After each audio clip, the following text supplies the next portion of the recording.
Здравствуйте, это Осетия Ньюс, главные новости Осетии. По кочкам, по маленьким пенечкам в ямку. Бух! А там традиционный сезон строительства дорог.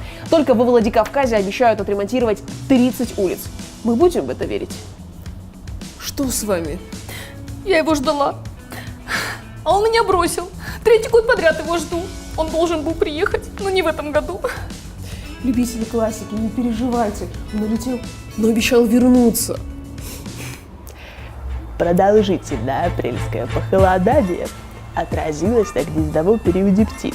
Московки и большие синицы уже имеют полные кладки и высаживают их. А у черных дроздов даже вылупились птенцы. Однако из-за резких похолоданий некоторые птицы не успели свить гнезда. Это все. Смотрите новости на сайте ossetia.news.